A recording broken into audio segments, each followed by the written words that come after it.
नमस्कार। आज के इस विश्लेषण में सीधे मुद्दे पर आते हैं। क्या भारत में प्राइवेट गोल्ड माइनिंग की शुरुआत देश के उस विशाल ट्रेड डेफिसिट यानी व्यापार घाटे को सच में कम कर पाएगी?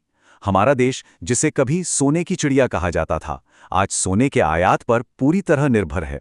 तो चलिए इस नए प्राइवेट माइनिंग प्रोजेक्ट की सच्चाई और इसके आर्थिक असर को गहराई से समझते हैं। इस चर्चा में हम भारत के विशाल गोल्ड डेफिसिट, इस नए प्राइवेट माइनिंग माइलस्टोन, एक्सट्रैक्शन की तकनीक और short term versus long term आर्थिक पोटेंशियल पर बात करेंगे। साथ ही आगे आने वाली चुनौतियों को भी समझेंगे। चलिए शुरू करते हैं। पहला हिस्सा, द ग्रेट गोल्ड डेफिसिट। आइए उस मूल आर्थिक समस्या को देखते हैं जो भारत के सोने के प्रति गहरे सांस्कृतिक और वित्तीय लगाव से जुड़ी है। हर साल भारत करीब 700 से 800 टन सोने की खपत करता है। ये नंबर सुनने में ही कितना विशाल लगता है ना? असल में भारतीय घरों में जितना सोना रखा है, उतना तो दुनिया के कई बड़े देशों के सेंट्रल बैंक्स के टोटल रिजर्व्स में भी नहीं है। यहाँ सोना सिर्फ एक धातु नहीं है, बल्कि वेल्थ स्टोर करने का एक भरोसेमंद तरीका माना जाता है, खास करके महंगाई या इन्फ्लेशन से बचने के लिए। लेकिन सबसे बड़ी आर्थिक दिक्कत क्या है? एक तरफ चाइना 350 टन और ऑस्ट्रेलिया और रशिया लगभग 300 टन सोने का सालाना उत्पादन यानी प्रोडक्शन करते हैं, और भारत, यहाँ घरेलू उत्पादन 1 टन से भी कम है। खपत पूरी दुनिया में सबसे ज्यादा और उत्पादन बिल्कुल ना के बराबर। अब क्योंकि घरेलू उत्पादन नहीं है, तो 99% से ज्यादा सोना बाहर से इंपोर्ट करना पड़ता है, और इससे एक बहुत खतरनाक चेन रिएक्शन बनती है। भारी इंपोर्ट से हमारा ट्रेड डेफिसिट बढ़ता है, देश का डॉलर बाहर चला जाता है, और इसका सीधा दबाव पड़ता है हमारे रुपए पर, जिससे रुपए की वैल्यू गिरती है। और समस्या ये है कि तिजोरी में रखा हुआ सोना प्रोडक्टिव कैपिटल नहीं होता। ये अर्थव्यवस्था के काम नहीं आता, पर देश को इसकी एक बहुत भारी कीमत चुकानी पड़ती है। दूसरा हिस्सा, अ प्राइवेट माइनिंग माइलस्टोन। इस लगातार हो रहे आर्थिक नुकसान को रोकने के लिए सरकार ने आखिरकार एक बड़ा फैसला लिया है। उन्होंने माइनिंग सेक्टर में अपनी बरसों पुरानी मोनोपोली को खत्म कर दिया है और प्राइवेट एंटरप्राइज को जगह दी है। अगर थोड़ा इतिहास में जाएं, तो कॉलोनियल जमाने में कोलार गोल्ड फील्ड्स यानी केजीएफ काफी एक्टिव हुआ करता था। आज़ादी के बाद इस पर पूरी तरह सरकार का नियंत्रण हो गया, लेकिन 2001 आते आते आउटडेटेड तकनीक और भारी लागत की वजह से केजीएफ को बंद करना पड़ा। और अब हाल ही में एमएमडीआर एक्ट में हुए नई पॉलिसी बदलावों के जरिए 2024 में आखिरकार प्राइवेट एक्सप्लोरेशन और माइनिंग के दरवाजे खुल गए हैं। और इस नई शुरुआत का सबसे बड़ा उदाहरण है आंध्र प्रदेश का जौनागिरी प्रोजेक्ट। ये मिनरल रिच धारवाड़ क्रेटॉन पर स्थित है।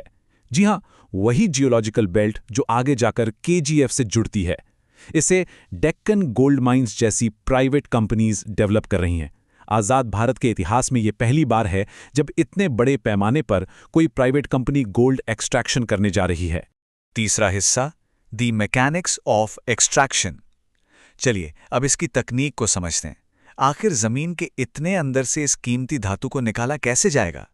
देखिए, जौनागिरी प्रोजेक्ट नदियों के आसपास मिट्टी छानने जैसा आसान काम बिल्कुल नहीं है। यहाँ हार्ड रॉक माइनिंग का इस्तेमाल होता है। मतलब सोना ठोस चट्टानों के अंदर क्वार्ट्ज वेन्स और सल्फाइड ओर्स में बुरी तरह फंसा होता है। वहां से इसको बाहर निकालने के लिए कड़ी मेहनत और एडवांस तकनीक की जरूरत पड़ती है। अब एक्सट्रैक्शन भी 2 तरह का होता है।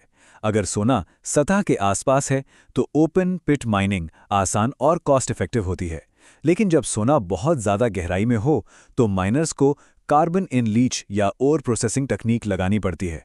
इस डीप एक्सट्रैक्शन में साइनाइड जैसे टॉक्सिक केमिकल्स का यूज होता है। इसीलिए पर्यावरण को बचाने के लिए वेस्ट मैनेजमेंट के रूल्स का बहुत ही सख्ती से पालन करना पड़ता है। चौथा हिस्सा, शॉर्ट टर्म रियलिटी चेक। अब इन नई तकनीकों और प्राइवेट एंट्री के बावजूद एक ग्राउंड रियलिटी चेक बनता है। देखते हैं कि शॉर्ट टर्म में इस नए माइन से देश के इंपोर्ट्स पर एक्चुअली में कितना असर पड़ेगा। अगर हम इन नंबर्स को देखें तो सच्चाई थोड़ी कड़वी लग सकती है।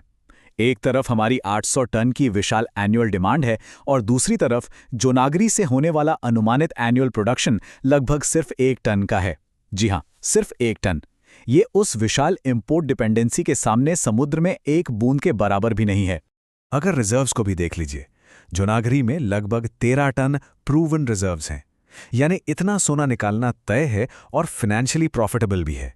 इसके अलावा यहाँ टोटल 40 टन तक पोटेंशियल रिजर्व्स होने की भी संभावना बताई जा रही है।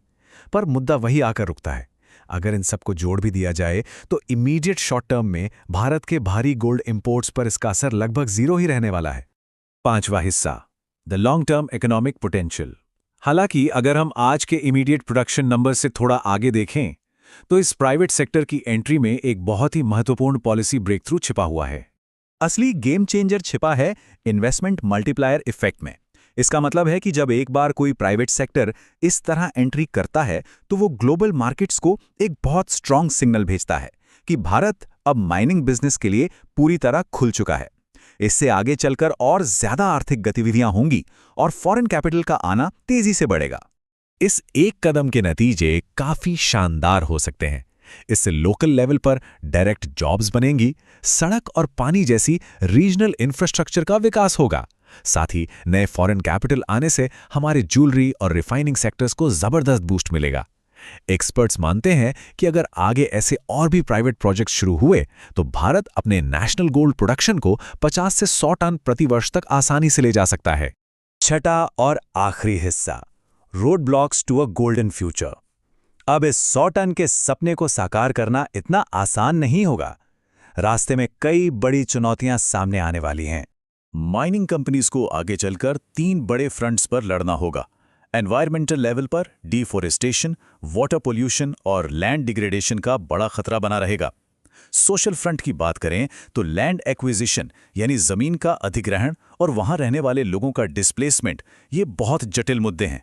और हाँ, इकोनॉमिक तौर पर मल्टी लेवल रेगुलेटरी अप्रूवल्स लेने का झंझट और मार्केट में सोने की कीमतों का लगातार उतार चढ़ाव, ये योजनाओं पर भारी असर डाल सकते हैं।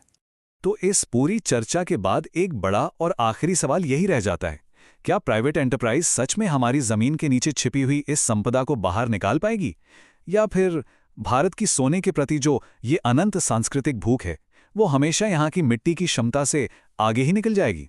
ये सच में गहराई से सोचने वाला मुद्दा है। इस विश्लेषण में हमारे साथ जुड़ने के लिए बहुत बहुत धन्यवाद।